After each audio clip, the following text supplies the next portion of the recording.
Hi guys, a bit of a health update for you today. He's well in himself. He has an eye ulcer. So basically the last few days he's been well in himself. He's still zooming, he's still eating, he's still playing with his toys. So he's doing really well.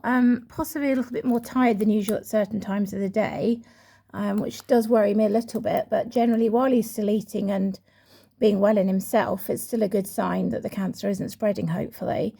This yesterday he was absolutely fine, and this morning I woke up and I saw him with this eye totally shut. So I thought he was asleep, and I looked and the other eye was open. So we had a close look at his eye, and it was when he opens his eye, it's very, very red around it. So took him straight to the vets, rang the vets first thing this morning, took him to the vets. They had an appointment at 11 o'clock this morning, so we're back now. And basically he's been over grooming this side of his face. So because of the surgery, he's got his ear like that. Some of his fur has started to grow back, some of it hasn't. So he's very conscious there's something happening there with wounds. So he's over grooming it, he's cleaning it a lot, he's scratching it a lot. And that's now led him to damage part of the outer part of the eye. So he has an ulcer and a blocked tear duct. So quite advanced way of finding out. They had to put drops in, switch the light off, wait for it to show if it had an ulcer or not. And sure enough, he did have an ulcer. So it's not just a standard infection. He's actually damaged the eye a little bit. So it will recover. He's got fudic acid gel to put in the eye twice a day. You were a very good boy at the vets, weren't you? Mummy had to give you a little table cuddle for you to sit nicely. She managed to have a look there. So his ear is going very red as well, but they said that's just part of the healing process. It's not infected in any way there. You're enjoying that, aren't you, sweetie pie? So yeah, that's today's update. His eye is totally shut. Either it's painful or a bit sticky. He's not opening it, but they did manage to get a look in it at the vets when he opened it. It's very red all around the rim of the eye, and he's been diagnosed with an ulcer. So that's been our journey today, hasn't it? Went to the vets and back again. It's a 50-minute journey to the vets there, and then a 50-minute journey back. So it's quite a long way for Pom Pom, but he sits either in, I have the carrier in my lap, so he either stays in the way back, he stayed in the carrier on my lap, just put my hand in for him, and on the way there he wanted to be on me, so I was holding him on my lap, and he was giving me a cuddle all the way there. So that's where we're at today. But I said generally he's well in himself. So other than these episodes of being a bit tired, he seems to still be okay.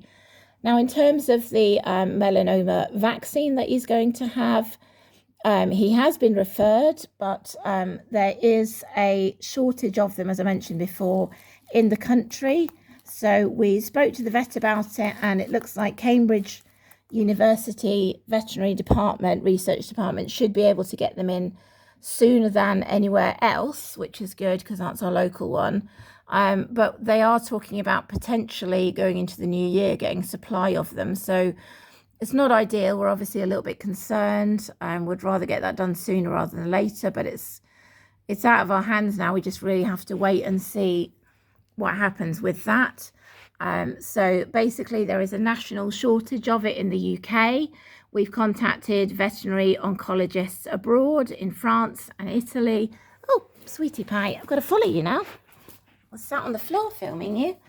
We've contacted veterinary places in Europe as well to see if we need to go to Europe to get it done there, but they have a shortage as well. So that's a problem, and we've contacted the people who make the vaccine. They're in the United States, and they have confirmed there is a shortage of them everywhere generally at the moment anyway. So it's just a case of waiting really now, just sort of sitting and waiting till they get it, and then hoping that they give an appointment fairly soon after getting it. So that's him today. We're still waiting for this vaccine, and we're just looking after him, keeping an eye on him, and being around for him as much as possible. So I have had to pop out a couple of times this week, but when I have had to, Stephen's been at home with him, and Theo is at home with him the other time as well. So that's good. I'm limiting the amount of time that I'm out of the house just to be around for him. So yeah, been a little bit clingy the last couple of days, haven't you? Although you're hiding there now. But are you trying to get away from the camera, buddy boo? trying to get some peace and quiet to have a nap. This is his normal nap time anyway, so he's just catching up on your Z's, aren't you, little one? Okay, so that's our update for today.